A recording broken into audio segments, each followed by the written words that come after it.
कि एक असेसमेंट आता है, वो असेसमेंट इसलिए आता है क्योंकि आपने कानून का उल्लंघन किया, तो आप एग्जेम्पशन के लिए आप एग्जेम्पशन नहीं ले सकते। उस असेसमेंट पे आप अपील करते हो, अपील में कहा जाता है 20% डिपॉजिट करना है। वो असेसमेंट का अपील जो है वो खारिज हो जाता है, उसको रिजेक्ट कर देती है पहली लेवल की अपील्स पे।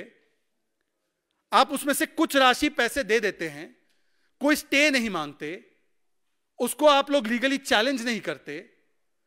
जब दूसरी बार अपील में जाते हैं वहां से भी कोई स्टे नहीं है, और जब कानूनी प्रक्रिया अपनाई जाती है तो कांग्रेस पार्टी यह कहेगी कि नहीं नहीं, यह फाइनेंशियल टेररिज्म हो रहा है।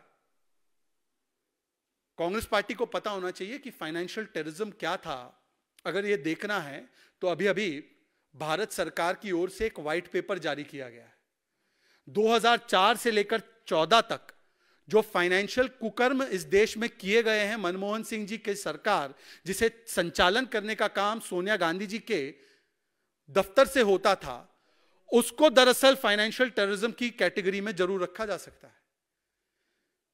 डबल डिजिट इन्फ्लेशन होना, अर्थव्यवस्था को फ्रेजाइल 5 में पहुंचा देना, और जितने 60 वर्षों में लोन नहीं दिए गए थे उससे ज्यादा मात्रा में लोन दे देना 6 वर्ष के कार्यकाल में, जिसकी वजह से वो सारे लोन एनपीए में तब्दील हो जाए और वो एनपीए को छुपाना, और हमारी पब्लिक सेक्टर बैंक्स की पूरी स्थिति को बिगाड़ने का काम करना, यह फाइनेंशियल टेररिज्म होता है। यदि इसकी और अधिक जानकारी प्राप्त करनी है तो जयराम रमेश जी और केसी वेणुगोपाल जी दोनों को मैं यह सलाह दूंगा कि व्हाइट पेपर जरा गंभीरता से पढ़ लें।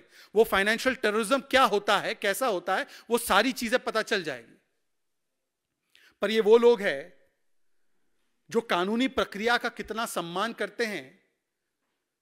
सुप्रीम कोर्ट के बारे में झूठ बोलना राहुल गांधी के द्वारा, रफाल के विषय में, जिस पे फिर सुप्रीम कोर्ट को संज्ञान लेना पड़ा और उनको सुप्रीम कोर्ट के सामने जाकर नाक रगड़कर माफी मांगनी पड़ी। उन्होंने एक स्टेटमेंट एट्रीब्यूट किया था, चौकीदार चोर है वाला। कोर्ट का कितना आदर करते हैं कि जब कोर्ट राहत नहीं देती नेशनल हेराल्ड स्कैम में, और हाईएस्ट कोर्ट तक इन्होंने जाकर कहा कि इन केस को क्वाश कर दो, कोर्ट राहत नहीं देती, एजेंसी इन्वेस्टिगेशन के लिए ज्वाइन करने के लिए बुलाती है, तो सड़कों पर आगजनी और दंगे वाली स्थिति निर्माण कर देना, यह कांग्रेस का चरित्र है और यह कांग्रेस का सम्मान भाव है, जिस प्रकार से वो संवैधानिक संस्थाओं का अपमान करती है। यह वो कांग्रेस पार्टी और गठबंधन है कि इनके साथी लालू प्रसाद यादव 4 बार कोर्ट के द्वारा कन्विक्ट हो चुके हैं। यहां पर तो कोई कानूनी प्रक्रिया, एजेंसी की प्रक्रिया नहीं है। कोर्ट ने 4 बार कन्विक्ट किया लालू प्रसाद यादव को, पवन मुड़ी 1 बार कन्विक्टेड है, फिर भी कहते हैं कि ये सामाजिक न्याय के मसीहा है, जिन्होंने गौ माता का चारा चोरी कर दिया, कन्विक्ट 4 बार हुए कोर्ट के द्वारा, जो नो रिलीफ कोर्ट के द्वारा। पर ये कहते हैं कि हम लोग कट्टर ईमानदार हैं, हम लोगों ने चोरी और भ्रष्टाचार नहीं किया है। तो आज इसीलिए जो कोर्ट के फाइनल जजमेंट को नहीं मानते, जो कोर्ट के दिए गए आदेश को नहीं मानते, आज जब इनकम टैक्स के बार बार असेसमेंट ऑर्डर जो कंफर्म हुए हैं ट्राइब्यूनल के द्वारा, उसको कहां मानेंगे? और उसमें भी उनको वसूली नजर आ रही है। वैसे इन्होंने एक चिंता जाहिर की, जयराम रमेश ने और केसी वेणुगोपाल जी ने चिंता यह जाहिर की कि बताइए ये क्या तरीका हुआ, चुनाव पास है, हमारे पैसे जो चुनाव में लगाने थे वो सारे पैसे अब इनकम टैक्स ले लेगा, तो हम चुनाव कैसे लड़ेंगे?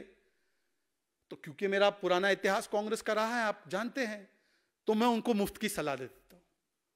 एक मुफ्त की सलाह उनको यह है, पूर्व कांग्रेसी होने के नाते, कि वो एक आपके सांसद है धीरज, उनके यहां 350 करोड़ रुपए एक ही कमरे में मिल जाता है। ये तो फिर भी 135 करोड़ रुपए का डिमांड है इनकम टैक्स के द्वारा, उनके पास तो दुगने बस एक कमरे में पड़े हुए हैं। तो ये डोनेशन फॉर देश वगैरह और ये सब कहना और ये सब विक्टिमहुड कार्ड खेलने के बदले वो धीरज जी को एक फोन लगाइए, वो 350 करोड़ से ज्यादा भी बंदोबस्त कर सकते हैं आपके लिए। वैसे भी आपने उनके ऊपर कोई कार्रवाई तो की नहीं है, आपने तो केवल इतना कह दिया कि वो जाने पैसा उनका है, हम कैसे जवाब दे।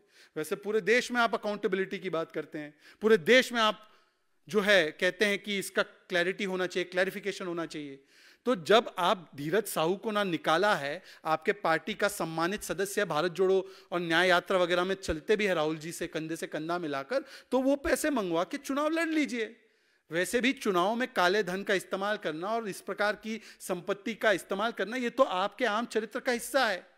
परंतु कृपया करके कानूनी और संवैधानिक प्रक्रिया को इस प्रकार से प्रेजुडिस करने का और इस प्रकार से उसको कलंकित करने का दुष्कर्म, और अपने आप को और प्रथम परिवार को, शाही परिवार को संविधान और टैक्स लायबिलिटी और सारी कानून और नियम के ऊपर समझने का कम से कम महापाप मत कीजिए। वीके न्यूज, राष्ट्र के नाम।